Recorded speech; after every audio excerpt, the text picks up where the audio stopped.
Good morning, it's March 8th, and this is your daily brief in science. Here's everything you need to know.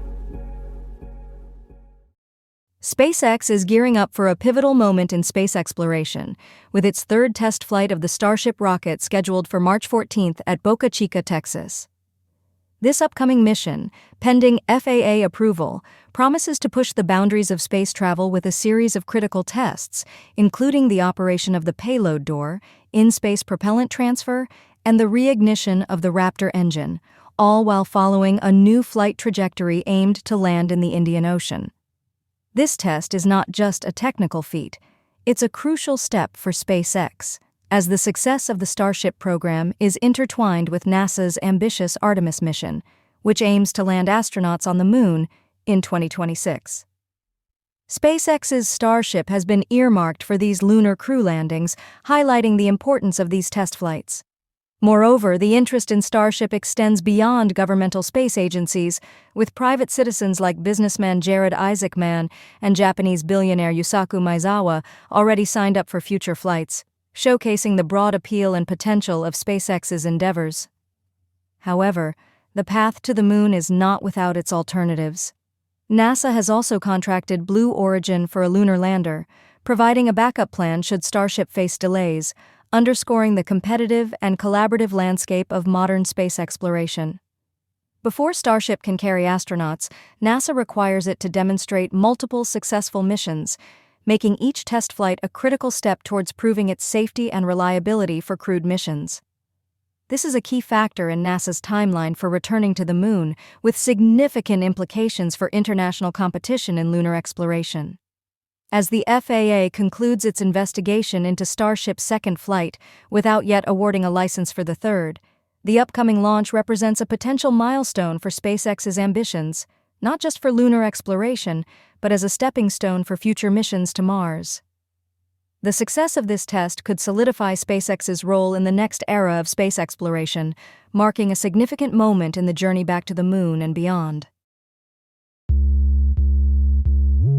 A groundbreaking study has unearthed a startling connection between microplastics and significant health risks, including heart attacks and strokes. This research, conducted by Dr. Rafael Marfella and his team at the University of Campania Luigi Vanvitelli, has shed new light on the pervasive threat of microplastics in our environment and their intrusion into the human body. The study, published in the New England Journal of Medicine, meticulously details how microplastics have been discovered within arterial fatty deposits, suggesting a direct link to an increased risk of cardiovascular diseases. The researchers found that individuals with higher levels of microplastics in their system faced a 4.5 times greater risk of experiencing adverse cardiovascular events within the next 3 years. This alarming statistic is backed by the observation of visible foreign particles in the fatty deposits of arteries and an associated rise in inflammatory markers in the blood. Such findings underscore the urgent need for action to mitigate the proliferation of plastics, particularly those that are single-use and unnecessary, at both national and international levels. The implications of this study are profound, marking a pivotal moment in our understanding of how plastics adversely affect human health. It calls into question the safety of our current levels of exposure to these tiny plastic particles and emphasizes the critical need for further research to explore the full extent of their impact. In response to these findings, experts are advocating for immediate measures to reduce plastic use. These include avoiding the heating of food in plastic containers, reducing reliance on disposable plastic items, and generally minimizing plastic consumption as practical steps to safeguard against the potential health risks posed by microplastics. In a tragic revelation, Army reservist Robert Card, responsible for Maine's deadliest mass shooting, was found to have suffered extensive brain damage from exposure to low-level blasts during military training. This case opens a critical dialogue on the impacts of military service on mental health and safety. Researchers from Boston University analyzed Card's brain tissue, uncovering signs of traumatic brain injury. These included degeneration, inflammation, and injury to small blood vessels, pointing to the severe effects of blast exposure. It's a stark reminder of the hidden wounds many soldiers carry. The Army, in response, is actively investigating the relationship between blast overpressure, the intense pressure wave from explosions, and brain health.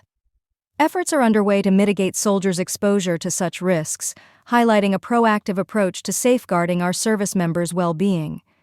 Prior to the tragic event, Card exhibited psychological distress and was mandated by the Army to undergo psychiatric evaluation. This detail underscores the complex interplay between mental health and the potential for violence, intensifying the conversation around support for our military personnel. The aftermath of this tragedy has spurred Card's family to advocate for greater awareness of traumatic brain injury within the military community.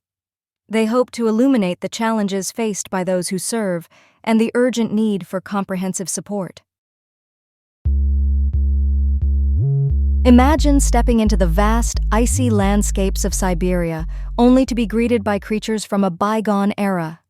Thanks to a groundbreaking achievement by Colossal Biosciences and Harvard genetics professor George Church, this could soon be our reality. They've made a significant leap in their ambitious project to bring back the woolly mammoth by successfully reprogramming elephant stem cells. This pivotal development lays the foundation for their plan to recreate mammoth-like creatures through in vitro fertilization, IVF, by the year 2028, with aspirations of reintroducing these ancient giants into the wild, particularly in regions like Siberia. This isn't just about bringing a long-extinct species back to life. It's about the broader implications for conservation and scientific research. The technology has the potential to revolutionize the study and preservation of elephants and other endangered species, offering a new lens through which to understand the developmental biology of creatures that walked the earth thousands of years ago. However, with great power comes great responsibility, and this project is not without its ethical dilemmas. Questions about who decides which species to revive and the consequences of reintroducing them into today's ecosystems are at the forefront of discussions surrounding this venture. The foundation of this project is not built on mere speculation. The genetic blueprint of the mammoth has already been sequenced, providing a detailed manual for potentially recreating this majestic creature as it existed 4,000 years ago. This scientific milestone not only propels us closer to witnessing the revival of the woolly mammoth, but also opens the door to a new era of conservation and understanding of our planet's biological heritage. In a groundbreaking discovery that reshapes our understanding of human history, researchers have unearthed stone tools in Korolevo, Ukraine, dating back to 1.4 million years ago. This finding challenges the previously established timeline of early human presence in Europe and suggests that our ancestors may have ventured further and earlier than we thought. The tools found near the Donau River represent the northernmost evidence of Homo erectus in Europe, supporting theories that human ancestors migrated from east to west across the continent. The age of these tools was determined using cosmogenic nuclide dating, a technique that confirms their creation by Homo erectus. This discovery not only pushes back the timeline of human migration, but also provides a crucial piece of the puzzle in understanding the routes early humans took into Europe. However, the study has not been without its critics. Some scientists have raised concerns about the description of the artifacts and noted that the error range of the dating technique overlaps with more recent sites in Europe. This has sparked a debate on the reliability of the findings and calls for further investigation. The site in Korolevo, fortunately, remains undamaged by the ongoing conflict in Ukraine, but is now overgrown with vegetation. The current situation, including travel restrictions and the invasion, severely limits the ability of scientists to conduct field research in the area. This has implications for the continuation of such important archaeological work. Despite these challenges, the discovery in Korolevo offers valuable insights into early human migrations into Europe. It underscores the need for more well-dated sites to increase confidence in our understanding of early human colonization routes across the continent. As the scientific community grapples with these findings, the story of our ancestors continues to evolve, revealing a more complex and fascinating journey than ever before. This has been your Daily Brief in Science. To read more about these stories, follow the links in the episode bio. You can also subscribe to these updates via email at www.brief.news. For more daily podcasts about the topics you love, visit brief.news/podcasts. We'll be back Monday with everything you need to know.